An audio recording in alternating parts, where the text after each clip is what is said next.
Lincoln the Unknown is a biography of Abraham Lincoln, written in 1932 by Dale Carnegie. It is published by Dale Carnegie and Associates, and given out as a prize in the Dale Carnegie Course. Lincoln the Unknown is a biography of Abraham Lincoln, written in 1932 by Dale Carnegie.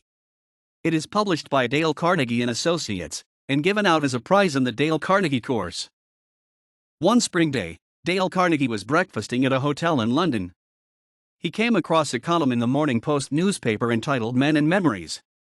On that particular morning and for several mornings following, that column was devoted to Abraham Lincoln, the personal side of his career. Carnegie read those with profound interest and surprise. He had always been interested in the United States history.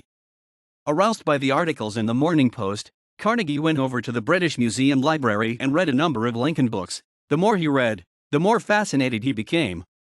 Finally, he determined to write a book on Lincoln himself. Carnegie began the work in Europe and labored over it for a year there, and then for 2 years in New York. Finally, he tore up all that he had written and tossed it into a wastebasket. He then went to Illinois to write of Lincoln on the very ground where Lincoln himself had dreamed and toiled. For months he lived among people whose fathers had helped Lincoln survey land, build fences, and drive hogs to market.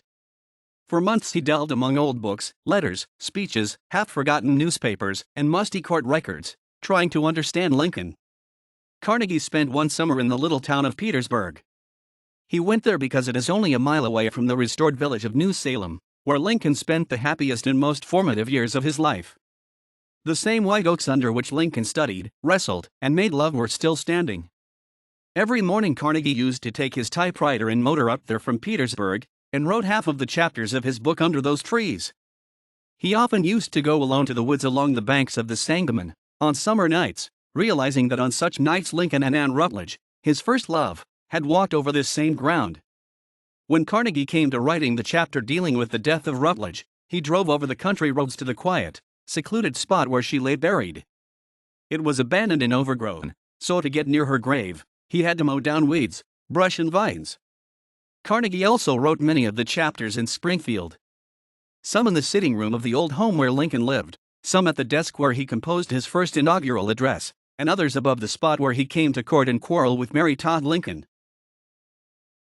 Dixon Ryan Fox, professor of history in Columbia University, wrote, "A fascinating book, as dramatic as a Sabatini novel.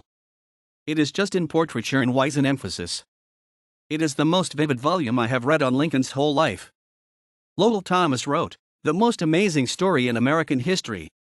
It is a Lincoln book that perhaps could not have been written until today, and a book that no man can read without profit.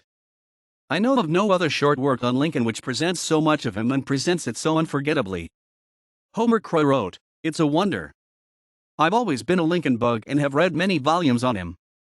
This comes nearer to making Abraham Lincoln a living, breathing human being than any book that I have ever read.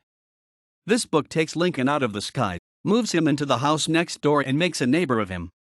He's as human as a pair of overalls flapping on the clotheslines." A portion of the binding in the copy of Dale Carnegie's Lincoln the Unknown that is part of Temple University's Charles L. Bluckson collection was taken from the skin of a Negro at a Baltimore hospital and tanned by the Jewel Belting Company. Lincoln the Unknown is an important example of anthropodermic bibliophagy. Carnegie, Dale, 1932. Lincoln the Unknown. CedarBooks.cs1 made, ref equals Harv, link.